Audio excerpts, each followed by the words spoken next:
I'm Mai Fernandez, and I am the Executive Director of the National Center for Victims of Crime. And I just want to welcome you, those of you who are here at the Case Foundation and those who are with us on our Twitter audience, which is very exciting that we're streaming live with Twitter.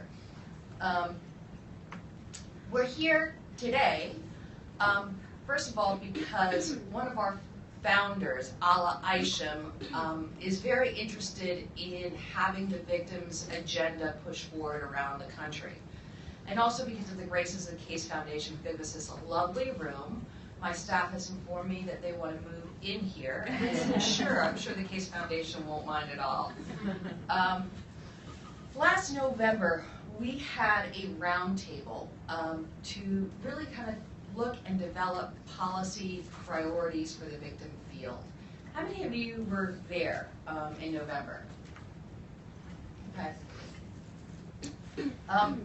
We brought together national organizations from sexual assault, from drunken driving, from campus violence, victims of color, gay, bisexual, and transgender victims, and many others. The idea was to identify and then endorse a set of policies that would become the victim's agenda moving forward.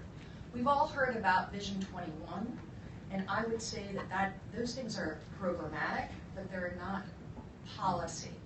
So with the lead of Susan Howley, who's our policy director, we help then distill the priorities that we put together on that November meeting, and we then send it out to the field. And we've had 20 national organizations sign on to these policy priorities. Our hope is to get more and for people to understand what we're doing and then to sign on to it, and then really to think strategically together how we move these policy priorities forward.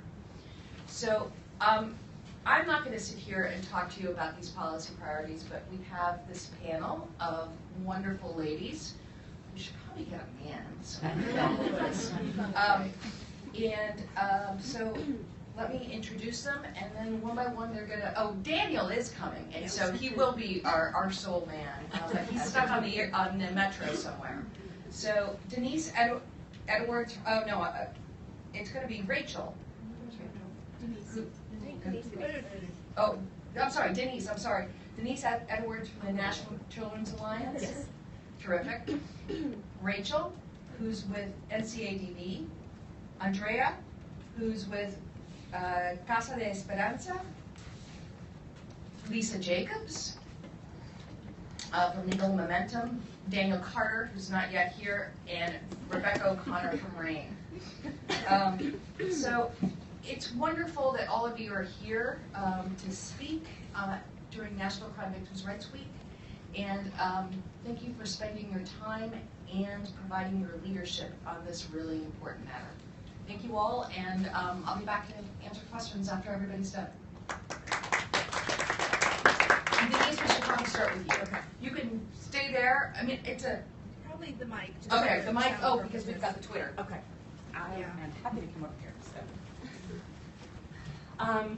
as y'all just heard, my name is Denise Edwards, and I work for National Children's Alliance, and we represent children's advocacy centers here in Washington, D.C. So first, I want to thank the National Center for Victims of Crime for holding this. I am really happy to be a part of this group. One of the things that Children's Advocacy Centers is really excited to recently been doing is to build these coalitions of all of us working together, because in our local areas, our CDCs are working with all of you guys on the ground level. So we feel like at every level, we should be working together. So we're very excited to be a part of this conversation and to be a part of this coalition, to be advocating together. So just wanted to lay that out there first. But I'm going to talk a little bit about VOCA, and specifically the Victims of Crime Act and the Crime Victims Fund, and kind of where we see that going. I really appreciated when I read through this report. We were one of the groups that participated in this, You know, VOCA is such a huge, it's a huge goal and vital to the existence of children's advocacy centers, but I think it's vital to the existence of all of our organizations that are providing services directly for those people that have been victims of crimes. And this is one of the great things that when members of Congress finally take a listen about VOCA and the Crime Victims Fund, they recognize that they don't have to try to raise taxes or cut spending somewhere else to come up with money that actually provides services for victims of crime. So for them, and I think it's a win-win. They get a good press release, they're making the voters happy, and they're actually providing services for victims of crime.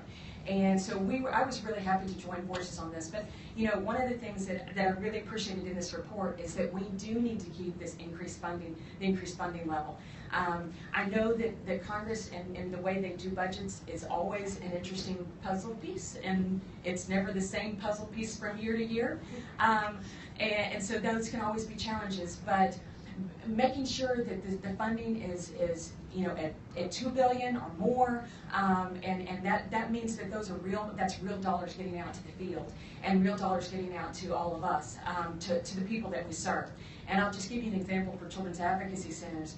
You know, I talked about this with Susan when we were talking about our real needs, because I think, you know, the committee and Congress, and I think at every level, they want to say, well, if we give you, you know, if we release more money from the fund, can you actually use the money?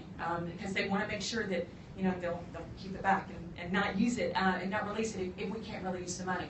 And so I reached out to Susan. I was like, okay, all of my children's advocacy centers could use another forensic interviewer, forensic medical exam, a counselor, any one of those. Frankly, they could all use 3 or 4 of each one of those positions. And each one of those, if you do an average of about $50,000 a year, which is lowballing it for what you would in a lot of areas, we have over 800 children's advocacy centers. So we're looking at $40 million just to add one more professional at each one of our centers, which means that the kids that are coming in are going to be seen quicker, and they're going to start receiving their services quicker. So if we can add 2 or 3, I mean, we can easily get up to the billion real quick. So, and I know that that's the same with each one of our needs. So I feel like I've already been talking a lot, but I'm very passionate and energetic about this. I love that we're all working together, because I do think that Congress hearing us together as a coalition, we're not just domestic violence or just sexual assault or just rape crisis or just children's advocacy centers. We are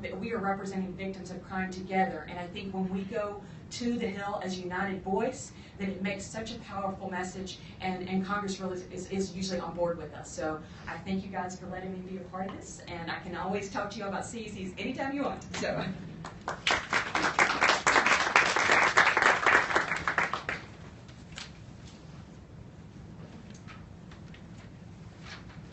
I'm Rachel Graber at the National Coalition Against Domestic Violence. We represent direct service providers, so shelters, organizations like that.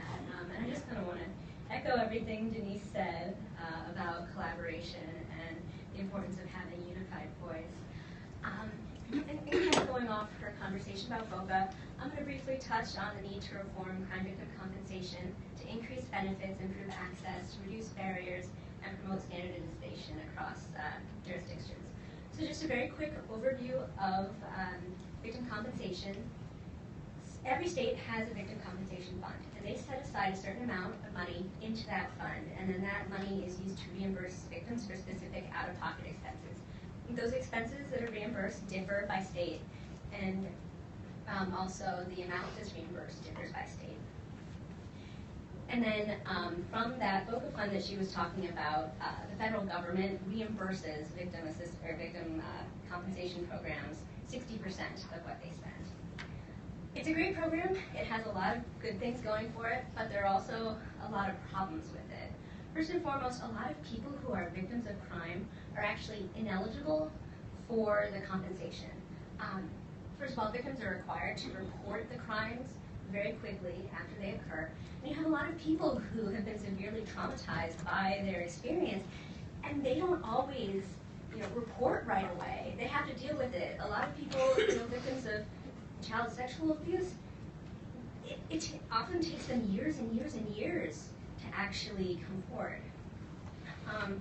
Sometimes victims don't know that compensation is available, so they miss the deadline to file. Or again, they're so traumatized that going through this whole process, it's completely overwhelming and they miss the filing deadline. Another problem is that victims are required to cooperate with law enforcement, and a lot of times that means being a prosecution witness. Victims of sexual assault and domestic violence, a lot of them are not going to feel comfortable, are not going to testify against their abuser or against the perpetrator. Some of them fear for their physical safety. The whole process is re-traumatizing. And so it's not just domestic violence and sexual assault victims who are not unwilling to testify, but that is a problem. Some states do have a workaround for certain types of crime victims, but not all states do. That's not uniform. Another problem is that compensation really isn't actually sufficient to meet the needs of your victims and your survivors. A lot of these out-of-pocket expenses are not covered, and again, that varies by state. Compensation funds are inadequately funded. So the state puts aside a certain amount every year, but those funds often run out. So you're victimized in November, well, you're out of luck because they've already spent all the money. And then it is a compensation fund. So people have to pay out of pocket for services, and then they get reimbursed. So if you have someone who's doesn't have a lot of financial resources, this is going to be a huge burden. So just to conclude, we need a comprehensive examination of our current crime victim compensation programs to identify gaps in victim access to compensation, gaps in compensation benefits available, victim outcomes from current compensation programs, and current funding mechanisms, and any need for additional funding to support comprehensive benefits. That's it.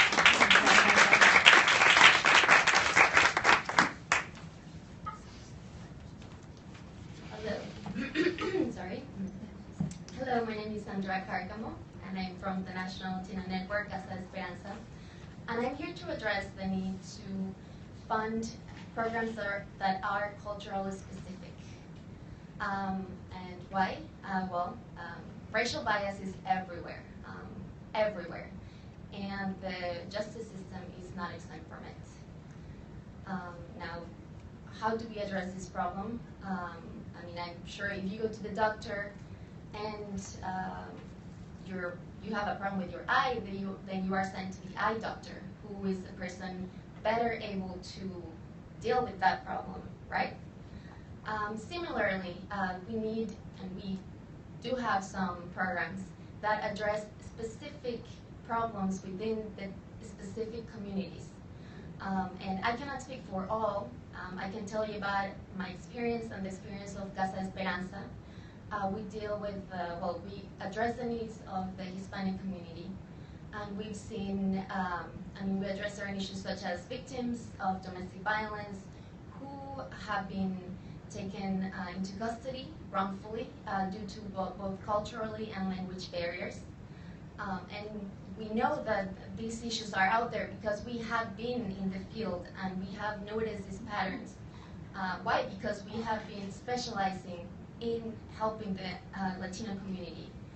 We are not only able to better help these survivors or victims of domestic violence, but we are also able to better address or focus on or find what policies or laws are affecting each one of these victims. So at the same time, we're able to go and tell our Congress, members of Congress, that we need to change certain laws. So through that experience, we need to find more people who specialize on different communities to make sure that we are all better and the justice system as a whole. Thank you.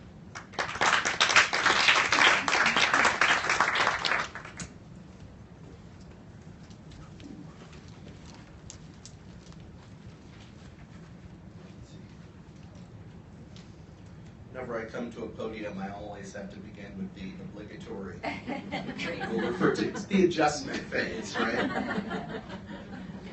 Good morning. I'm Lisa Jacobs. I am the Vice President for Government Relations at Legal Momentum. Some 12-ish years on, I often still feel compelled to explain. Legal Momentum is the artist formerly known as the now Legal Defense and Education Fund. We were born in 1970, making us about 45 years old, and at that, the oldest women's legal advocacy organization in the country. Thank you. Thank you. My plant, I'll make sure that you get adequately compensated. Talking about compensation. I have some remarks which I am going to turn to, but I just wanted to share a recent experience, I think, that helps bring together why it is that we are all here talking about these issues and why we are all so passionate about them. Sunday night, and in fact Monday night, I was working with a group of young women here in the District of Columbia who came together to do a panel to engage with DC City Council members, DC Board of Education folks, because they wanted to raise their concerns around the fact that in the District of Columbia there's this proposal to put $20 million into a boys' school. My point here is not to go into the politics of that, but to share that these, and there were probably, I would say, 12 to 15 young women, each of whom had been brought forward to tell her individual story. And each of them, as they began to share that story, was a survivor or a witness of domestic violence, a survivor or a witness of sexual assault, had a parent who was incarcerated, who had mental health problems, many of which remained unaddressed or were not sufficiently addressed. And one particular young woman came forward to tell her story and said, and I quote, "Being raped is not a good feeling, but you get used to it." So, I think that helps to remind us, and for many of these young women, most, it was their first time telling the story. So I came to understand very rapidly, I was not the convener, but the people who convened this town hall, who had done it before, understood very well that they needed to give the young women a chance to do a dry run for a number of reasons, not the least of which was, it was the first time that they were publicly articulating their trauma and coming to grips with that. So I share that just to sort of reinforce for all of us how great the needs are and how broad the daylight is between where we are and where we hope to get, and where I think we can jointly arrive as a result of having hit on some of these common goals and the policy agenda that we're here to talk about today. Having said that, and forgive me because I never speak from my technology, but I'm having printer issues today. So the piece that I am discussing this morning is the policy principle around protecting the physical safety, the emotional well-being, and the financial security of all crime victims and witnesses. And as I just described, crime victims can face a variety of obstacles as they're working towards recovery and stability. As Andrea shared, many communities of color, and to expand on that, I think many of us know this, certainly anyone who has had the TV on, say, in the last 8 to 10 months, many communities of color have at best mixed histories with law enforcement. They feel overly policed, and they're reluctant, if not entirely opposed, to reaching out to law enforcement for help. So there's a whole set of barriers that I think we all need to be focused on with respect to this work and figuring out how to engage communities that are not taking what I would refer to as sort of the historically known or the historically appropriate avenues. Survivors of domestic or sexual violence can find their jobs in jeopardy if they don't have paid leave, or if an abuser who could be a coworker or could be outside the workplace nevertheless comes and creates chaos or makes threats in the workplace. Also, abusers engage in a variety of tactics, including trying to drive a victim into bankruptcy or otherwise trying to control that victim's finances in order to keep them economically dependent. Immigrant survivors might have trouble securing timely assistance from law enforcement. They might be afraid to come forward to seek that assistance because either they might be afraid of jeopardizing their own immigration status, or because they often live in mixed status households they might be afraid that coming forward could imperil someone else's status. Native or rural victims can have a variety of trouble accessing services, in part because of the distance that often exists between them and the service, and the low, it's a big geographical area, and relatively speaking, a low level of law enforcement that's available to be immediately responsive to their issues. When I was at the Justice Department in the 90s, one of the things that I worked on was domestic violence in Indian country. And I came to understand that in Alaska, there are places, where I cannot remember, they call them VP somethings, but in any event, some of these places are so remote that law enforcement has to boat in from somewhere else. And in the winter, in these remote places, you cannot boat in. So if crime is committed against you, law enforcement may in fact be months away. And I think we know what happens when a crime scene sits unattended for a number of hours, much less a number of months, and what happens to victims, and what happens to evidence, and all that's needed to carry forward in terms of an investigation. Victims need relocation and housing services, and more work remains to be done on issues around protective orders, and around domestic violence homicides in particular. And I link those two because of the requirements that exist for the surrender of guns if someone has a permanent or a temporary order against them. And the real problem that we face, and we've been doing advocacy around these issues, the problems that we face in seeing that those guns are surrendered in a timely way, and the threat that that poses to victims, particularly if they've made a decision to separate.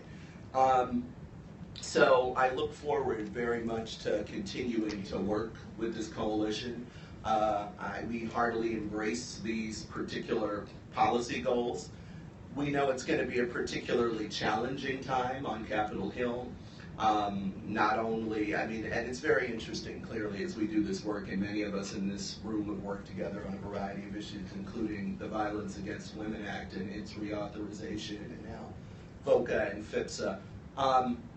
We have a Congress that I think is generally supportive, but in terms of where its budget priorities lie, and we're starting to see that as a challenge already.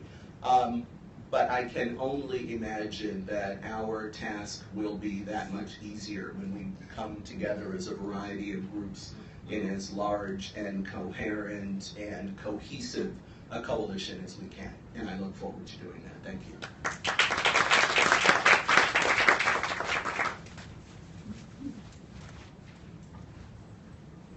The adjustment. Good morning. I'm Becca O'Connor, and I'm with the Rape, Abuse, and Incest National Network, where I'm the Vice President for Public Policy. We also go by RAIN. I apologize. I am using my technology, and my excuse is that the tornado of my 2-year-old twins this morning distracted me from grabbing my printout from the table, so thanks for bearing with me. I'm here to talk to you today about the critical role of institutions and our goals to ensure that their responses to and efforts to prevent victimization are robust and thoughtful.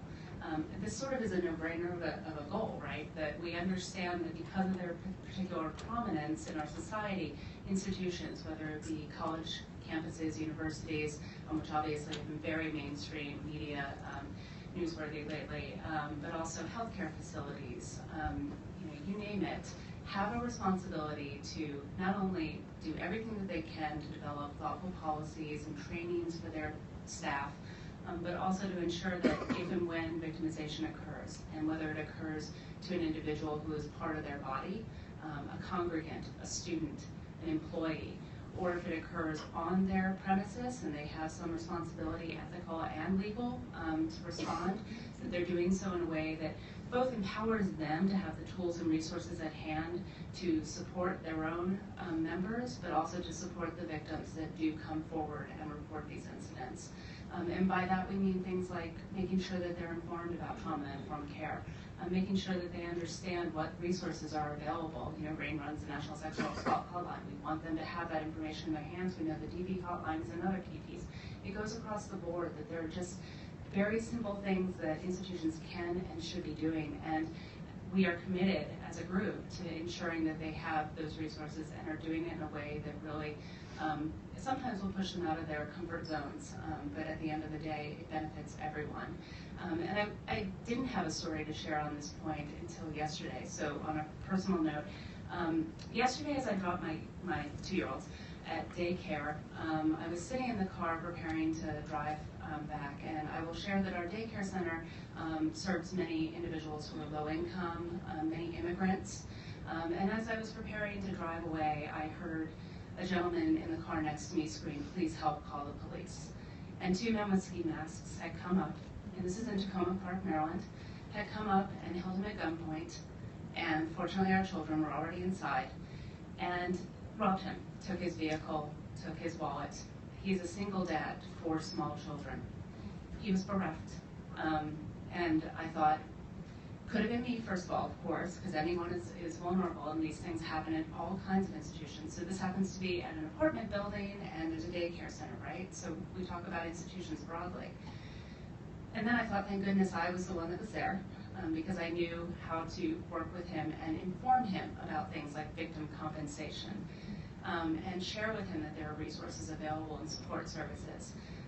But for the grace of God, people don't have that information, and the daycare center may not necessarily know how to help people in that position. So it's on us to make sure that everyone is prepared in the aftermath of crime and doing everything they can to prevent those incidents. So I'm really honored to be here, and I really thank you all for the important work that's being done.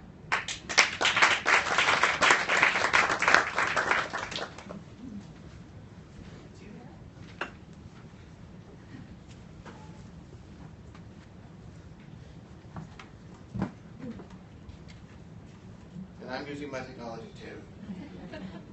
Good morning. My name is Daniel Carter, and I serve as the director of the 32 National Campus Safety Initiative with the VTV Family Outreach Foundation. And while some people may not know the name, everyone knows our story. The VTV Family Outreach Foundation was created by the families of the victims and survivors of the April 16, 2007 shooting tragedy at Virginia Tech. And VTV was created with the vision of serving as a living legacy for those who were lost and those who survived, to ensure that we would have safer college and university campuses, and to help ensure justice for victims and to enhance victims' rights. And that's why we're pleased to be here with all the fine people and organizations in this room to support these goals, to enhance victims' rights across this country. I've worked directly with victims of crime since I was affected myself. My senior year in high school, one of my classmates' boyfriend was stabbed to death at the doorway of his fraternity house. And on a college campus that people would think was safe, he wasn't. And the criminal justice system, which you would think would provide justice, had many flaws in that case. And that set me on my ticket. And over the years, I've seen the difficulty that the families of murder victims, oftentimes called survivors, the survivors of sexual violence, have endured at the hands of both the criminal justice system as well as the institutional disciplinary proceedings that Becca was talking about on college and university campuses. And oftentimes, one thing I want to reflect on is, having been doing this for 25 years, and yes, I literally started when I was a kid. And I reflect back on the change that we have seen from a time when people had no access to information. They were simply barely interested witnesses if you were a victim or a family member of a victim. We have made progress, and I know that working together we can continue to make progress. And having that transparency is so critically important. And I think one thing, obviously, with my background in college and university issues, that's important is, one of the major issues now is how colleges and universities address sexual violence on campus, but it's also important to understand colleges and universities don't just address sexual violence. They address a full range of violent crimes allegedly committed by their students.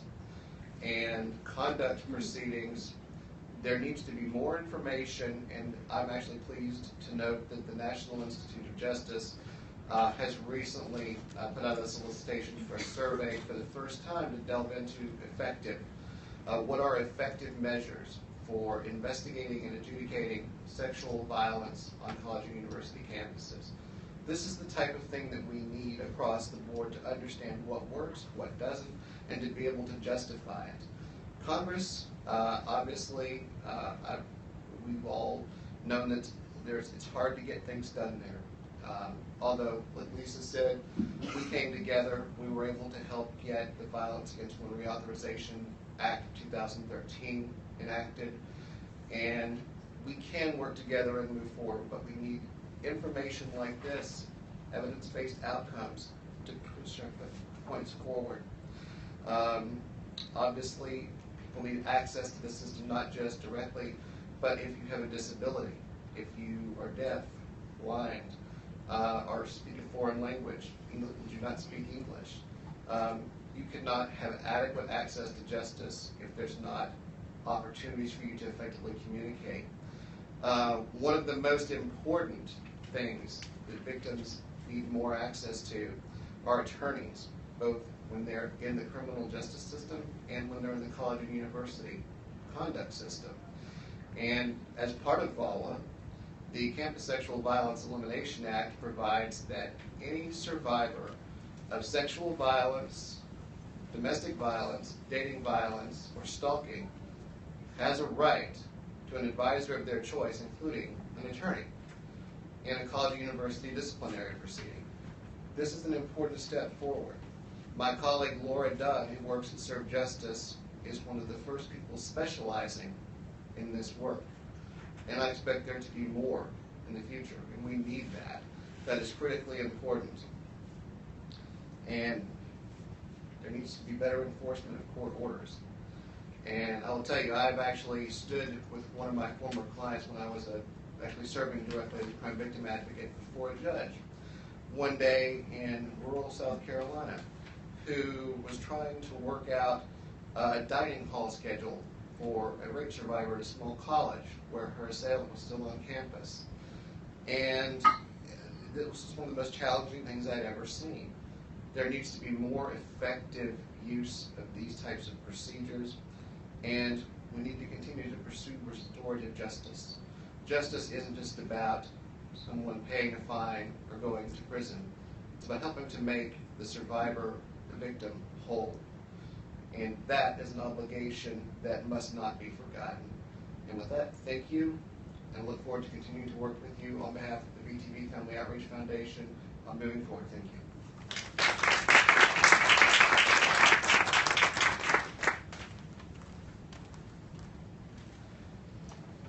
Thank you all. I think you all did a great job at sort of bringing to life all of these issues.